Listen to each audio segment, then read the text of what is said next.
Good. All right. Good morning, everyone. It's Good Wednesday. A couple weeks ago when I said, good morning, Vietnam, one of the guys reached out to me and said, hey, I just watched that movie the night before. Are you serious? Yeah, I love coinky dinks like that. And they are selling their house in Texas and moving back. Moving back to California? Yeah, shocking. Huh. Shocking. What happened there? What happened there? I think that people don't realize that when they get so far away from their grandchildren and family that they miss them. That the quality of life is not what they was hoping it was going to be. I guess. And they really miss them. Yeah, I think so. And I think it's important to understand. And that's why I always say, don't sell your house. Go there for a year, rent a place for a year, make sure it's where you really want to move. And then have a safety net. Yeah, because your house is going to keep appreciating here. And if you sell it, it won't. And it's real hard to move back. No, if you sell it, it will continue to appreciate. Just not for you. That's right. I apologize. You're correct. Yeah, and the rents are going to most likely to cover your mortgage. Oh, so you might have some repairs to do.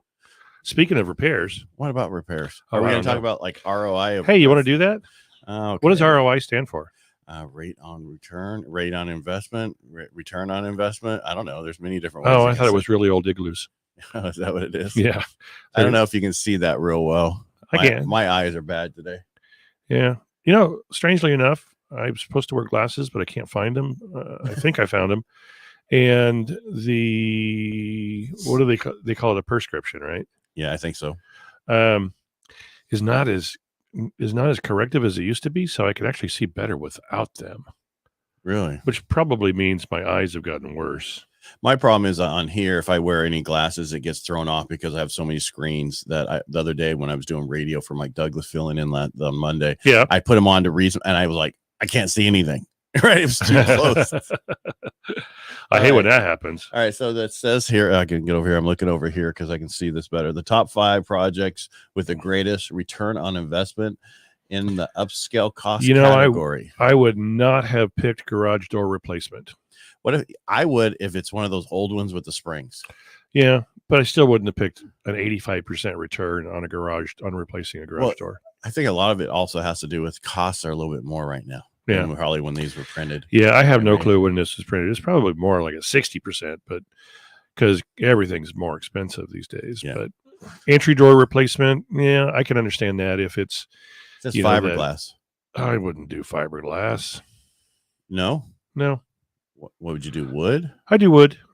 Wood doesn't dent. Fiberglass has a tendency to dent sometimes. Does it really? Yeah, especially the metal doors with the foam insulation, they'll dent. Yeah, I can see that because I have an old one in the back of our garage and it has dents. Yeah. Exactly. Yeah, and that's the what it looks like if you didn't have it's straight flush, right? There's nothing, and it's just you can see the dents. What's the window replacement? What's that little tiny print over on the right? On the right says, oh, you mean it says vinyl. Oh, vinyl. Sorry, I had to look over there. Yeah, and what's the other one? Wood. Yeah, wood. Yes, wood. And see that I don't. The problem about wood is you got to keep the upkeep, right? You got to paint it all. Make sure you do. It's a maintenance vinyl, item. You don't. So it just depends on if you're that handy person who wants to go around painting all the time. You do wood. If you don't, do vinyl. Well, anymore, it's amazing how many colors you can get vinyl windows in. You want the caveat to that though? Yeah. What is the caveat? Be careful because that stuff can chip. Depends on if it's a coating or actual colored vinyl. Well, I'm going through putting new windows in our house because they chipped. No, because they put them in 25 years ago.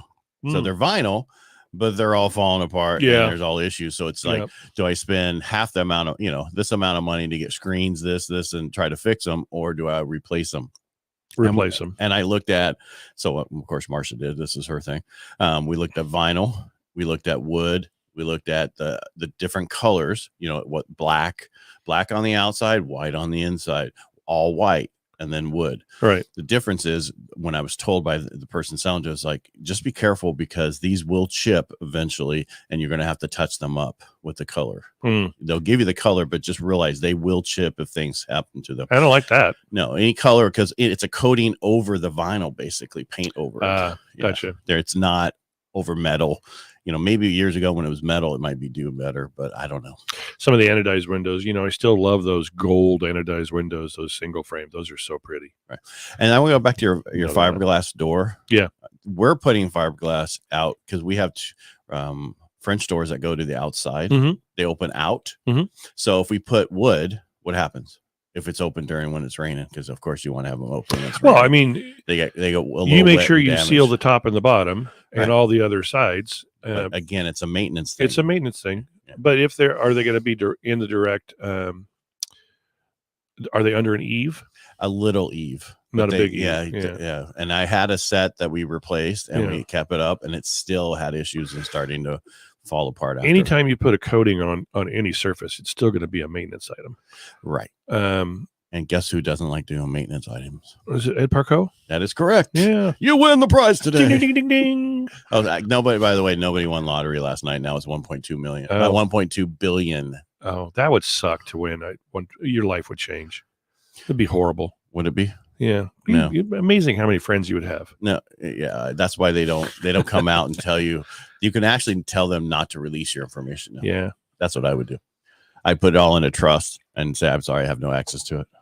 You know, what cracks me up is major kitchen remodel and bathroom remodel that they're as low as they are. I always think that those two areas are your highest return. And this is showing me that I'm wrong. No, I think what they're talking about is you get the cost of possibly the items, but not the labor part of it. That's how I look at it. Okay, well, that's a better way to look at it. So if it costs you, because I mean, you gave me another one of these that we couldn't get really big because it was grainy, and it said, and they were spelling it out. They said it was if you spent 80,000, not 80,000, but if you spent a bathroom remodel was 19 grand and you got 16 back. I'm first of all saying, was that a half a bath? Is that a quarter bath? Because these days, bathroom remodels are like 30 to 50, depending on the cost of the supplies are so expensive. A lot more expensive. Yeah. And so, because I'm telling you right now, we're looking at it and we're redoing it and because it's expensive right now, much more expensive than it was. Yeah. And you're doing it as an end user. You're just going to enjoy the improvements. Correct. But as I tell everybody, whatever you do to your house, make it like you're going to sell it so that other people want it. Yeah, exactly. Don't and if you want crazy colors because you enjoy colors, just, understand that sometimes you may have to repaint, depending on the market. If the market's hot, you don't have to repaint. Right. But supposedly now we have a little bit more. I heard today we have 9 months of inventory. I'm like, no, we don't. Where? Yeah. I don't know where they were talking. Nationwide? Yeah. Well, I don't even think nationwide. There's no way we have 9 months of inventory. I'm like, you're wrong. You're wrong on that number. Can I ask who? It was on it was on one of those amazing show programs. It was on Fox Business. What's 9 months worth of inventory? Yeah, somebody had said. I'm like, there's no way we have 9 months of inventory. Last I looked at Modesto alone, there was, I think we were at 0.8 or 0.9 months worth of inventory. Yeah, I actually saw somewhere. I saw originally that we went to 1.1. Yeah, well, and that could be true today. Yeah. Although this last 2 weeks, I haven't seen a lot of new listings come on the market. I have seen quite a few sales. So that's going to, of course, decrease your inventory. And, I mostly just look at Modesto. I do work everywhere. But a lot of times right now I've got 3 or 4 buyers that are looking for just Modesto. So I'm paying attention to that. And there's just not a lot. I mean, that's the problem. And most people are going, I don't want to sell my house. I want to, I want to sell a house, but I don't want to pay the exorbitant cost it's going to cost me to move up. And I'm not 55 or older, right? To where I gives Prop 19 kind of thing. So, exactly. Yeah. The other thing on improvements, when you're doing it, think about the end user. Think about if you're not going to be the end user, don't go cheap. Don't blow a wad. But don't go cheap. Remember back in the bank-owned business days when people were buying so many pieces of property and they're doing lipstick on a pig. Yeah, can I say turd? That's why I say lipstick on a pig. It sounds better on. I call them frosted turds. They would lipstick that sucker up, but they wouldn't do the major work that needed to be done, like a roof or a central heat and air, or just the pest work. They paint over the dry rot. I could never understand why somebody wanted to buy something that looked kind of okay when they moved in, but then fell apart within months. Right. And I believe roofs are a great way to invest money in a house. You know, I think one of the best investments, much better than a garage door. And you're going to get it back. Yeah. Because you're not going to see the fact that once everybody comes, oh, it needs a roof. That's $12,000 or that's $30,000. Yeah, or that's, shake roof. Yeah. That costs, just do and that's what I didn't understand. When we bought our cabin, the guy that flipped it, that was the one thing he didn't do was put a roof on it. And it was like that. You should have been the first thing you did, or maybe the only thing. And then lipstick the other. Well, stuff. then he put other stuff in it.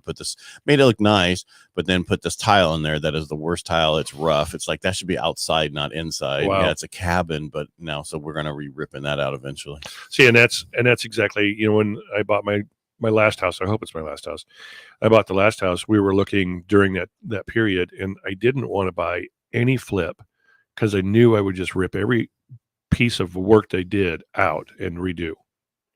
Right. What a waste of money I spend, so they've got a profit, but it's not right. Look for something that's right. Correct. I think so. All right. And one thing on here, I saw deck edition. Just depends on where you're located. Yeah. Right? Yeah. And this says composite deck, which doesn't get as many termites, but then all the support structure does. Del Rio area, any area that used to be next to almond or walnut orchards where there's a high propensity for subterranean termites, a wood deck is a kiss of death. Even if you do it correctly, eventually you're going to get something that's going to bring those termites up in their little tubes and start eating on your deck. Really? Yeah. I did not know that. Oh, I didn't know that about almond and all that stuff. That's yeah. It's don't do wood decks. Do a big concrete patio. There you go.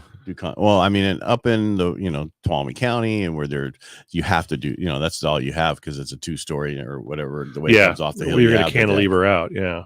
And the issue with that is you just have to figure that you're going to replace that deck every 10 years or so. The treads you talking about, or just the support structure as well? Well, if it's done right, it's just the treads. Yeah. But the problem is, they do it again cheap, and they don't put pressure treated 6x6s or 4x6. Right. They do it cheap. They do regular stuff. So you want to have your bottom, pressure treated. So it, and again, you want to have it built up and not put on those little concrete step things that they do. You know what I'm talking about? Yeah, I do. Dig down, put a tube in, and fill it with concrete. Right. And do it right so that it stays there forever. The next person, and have it above the snow line. Yeah. Yeah. Well, and that's exactly it. But you have a taller than the snow. Yeah. You got that hot, cold weather out there that just really works on anything. Yeah. I was watching when I was in Alaska. I was watching a series about Alaska and how they put the pipeline in up there. Yeah. Right. And all the stuff they had to deal with to figure it out, how hot the oil was that came out of the ground. And so they had to have it raised up so high so it wouldn't melt the permafrost area. Oh, wow. That is what keeps everything together up there. Yep. And so they had to figure all that out and how to release heat and everything. And that's interesting. It was pretty interesting. Yeah. Stuff you don't think about. No, you don't have to deal with. Well, why would you? Are we good? Are we anything else you want to talk about on this? No, I think it's pretty cool. What do you think about? It's not on here, but what do you think about painting? It really depends. I mean, exterior, if it looks like hell, paint it. Take the time, paint it. Hire a painter. Don't do it yourself, because the prep is what is most important. And then paint that thing, make it look nice. Curb appeal is going to help sell your home right away. Interior paint, not so much, because sometimes people have their own idea of what colors they want, unless you just go super neutral. Right. And it looks like it. Again, if it looks like hell, paint it. Right. And curb appeal's huge. Right. I mean, gigantic. Yeah. Put some pretty color flowers out front. Paint that dead grass. Yeah. Yeah, or get rid of it. Well, that's what they used to do back in, all the flips. Yeah. They'd come out with that green paint and spray it. Yep. So it looked better. Yep. Put something else in. I don't know about turf. Whatever works for you. Turf is expensive if it's going to look good. Yeah. It's super expensive. And the problem with turf is one of the issues we're finding out, because we were thinking about doing the back next to the pool that we're having put in. Mm-hmm. And they're like, well, the problem is it stinks, because we went to some friends of ours and they had it, and they're like, this is what happens. You got to wet it, got to spray it, you got to clean it. Because if dogs go to the bathroom on it, it doesn't. There's a company that I bought turf from, Okay. and they installed it. And it has a I'm just going to make up words, Okay. a microbe or whatever that they Right. brush into it. It also has wee pee holes. So when the dog goes pee pee, or some guy gets drunk at your house at a pool party and he goes pee pee on it. Is that what they do, pee pee? Well, pee pee, poo poo. Were you with No your poo poos grandchildren outside. or something? Exactly. Okay. You can go out there and just spray it down. I'm serious. One, it's really cool. I have a schnauzer. He goes on the artificial turf, and you wait 10 minutes when it's sunny, and it microwaves that little thing to where it just sweeps up into your little pooper scooper, and so easy to take care of. The other thing is it never stinks. Really? This stuff is never smelled. Now it does get hot Right. in the sun, so barefoot coming from the pool, and if your feet are kind of wet, it microwaves that moisture off your feet right away. So you got to wear some deck shoes or something like that. So don't step on it during the summer. Oh man, it's hot, but it looks good all the time. And so far, I think I've had it for 3 years now. No stinkies. Really? We'll have to talk afterwards. Yeah. All right. All right. Thanks for bringing that return on investment today, because a lot of people want to know what to do about remodeling and this. And I'm saying if you're going to put a pool in, it doesn't matter as long as you enjoy it. Right. Because you're not going to get your investment out. No. Right now, I've seen they've moved it up from used to be 75 to 10 grand. Now I've seen it up to 25,000. I think that's just because values of homes are going up. Yep. Right. Yeah. Well, and in a softer market, it's going to go back down to eight to 10 grand. I don't think so, because I think it has to do with house prices, because the last time we were seeing those, house prices were half of I'm just going to say what the appraiser is going to kind of bump you up because you've got a pool. Right. The biggest thing about a pool is if you're putting it in, make sure you enjoy it. Right. Because it's expensive these days. Oh my gosh. It's so expensive. It really is. And remember, I'm the realtor that put 2 pools in, and I tell all my buyers, if you want a house with a pool, buy one. But then the problem you run into is then if they want to redo the pool, right, because it's older, it still costs a lot of money. Yeah, it's a pretty good penny, but it's not the penny of putting it in. You don't have all that other stuff. It can be 12 grand or 15 grand to redo it, depending on what you want to do. Right. So, all right. Well, thanks for showing up. Absolutely. We weren't here on Friday or Monday, but we're back. We're back, and we're gonna be here. All right. So guys, have a great day. And everybody, thanks for watching, and thanks for commenting when you do. And everybody, make it a great day. If you like what we do here, just share and let everybody know we're here. Thank you very much for doing it, by the way.